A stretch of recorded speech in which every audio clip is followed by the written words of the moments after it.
Hello everyone, this side Vijay Singh, research manager from wealth redefined.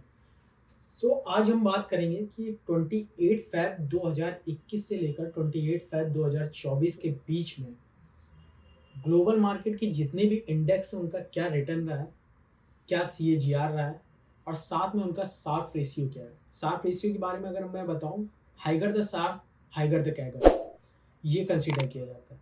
अब overall country specific की मैं बात करूं तो इन 3 सालों में जो सबसे ज़्यादा रिटर्न दिया है वो इंडिया के निफ्टी इंडेक्स ने दिया है।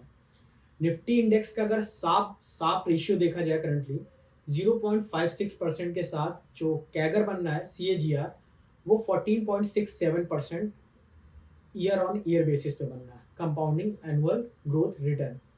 वहीं अगर हम सेकंड नंबर पे बात करते हैं तो सेकंड नंबर पे इंडिया के ही एक इंडेक्स होल्ड करता है जिसका नाम है standard and poor BSc Sensex.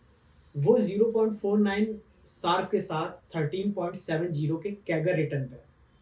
वहीं हम बात करते हैं थर्ड पोजीशन किस कंट्री ने होल्ड की है। थर्ड पोजीशन होल्ड की है फ्रांस ने। फ्रांस का जो मेजर इंडेक्स है कैग 40, कैग 40 का 0.33 सार्क के साथ जो कैगर है वो 11.65% है। अगर हम टॉप 3 की बात करते हैं, इंडिया में अगर इन्फ्लेशन को 6% भी कंसीडर करते हैं तो भी अगर हम देखेंगे कि 8 का एब्सोल्यूट मतलब आफ्टर एडजस्टेड इन्फ्लेशन 8% का return year on year consider किया जा सकता है। वहीं अगर हम फोर्थ नंबर की बात करते हैं जो कि अभी तक के एक मतलब सरप्राइजिंग मोमेंटम बोल सकते हैं किसी कंट्री के लिए, वो है जापान। जापान का जो निकाई इंडेक्स है वो 0.26 साप को होल्ड करते हुए 11.65% का कैगर रिटर्न इन 3 सालों में दिया है। वहीं अगर हम फिफ्थ नंबर पे पोजीशन देखते हैं तो यूएस स्टेट की स्टैंडर्ड एंड पुअर 500 है। आप लोग सोच रहे होंगे कि हो सकता है कि ये नेस्डैक हो, बट नेस्डैक इस पोजीशन में ना होके एस.एन.पी 500 है। एस.एन.पी 500 का साप है 0.24 एंड करंटली अगर कैगर देखा जाए 3 ईयर का वो 10% कंपाउंडिंग एनुअल ग्रोथ रिटर्न है। ओके, अगर हम नेक्स्ट की बात करते हैं तो फिर एक जर्मनी आता है। जर्मनी का जो डैक्स है उसका 0.15 का साथ है और 8.36% का कैगर है 3 ईयर में। फिर अगेन दो इंडेक्स फिर आते हैं यूनाइटेड स्टेट के, एक है Dow Jones and second one is Nasdaq.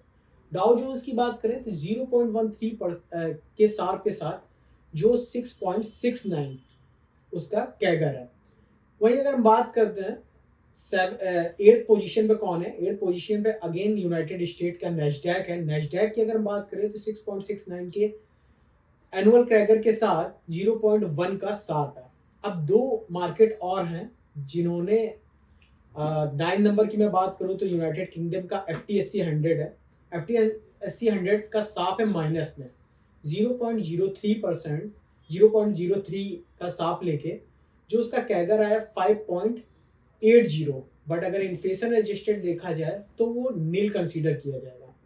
वहीं अगर हम चाइना की बात करते हो तो इन 3 सालों में सबसे बड़ा डाउन देखा गया, मतलब ये बोला जाए कि सबसे बड़ा फॉल देखा गया कि वो चाइना मार्केट में देखा गया।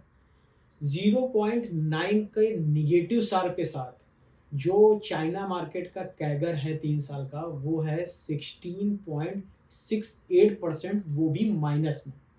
माइनस में कैगर मतलब क्या है, year on year 16.68% compounding annual growth वो निगेटिव है पिछले 3 साल में। Thank you so much. Mutual fund investments are subject to market risks. Read all scheme related documents carefully.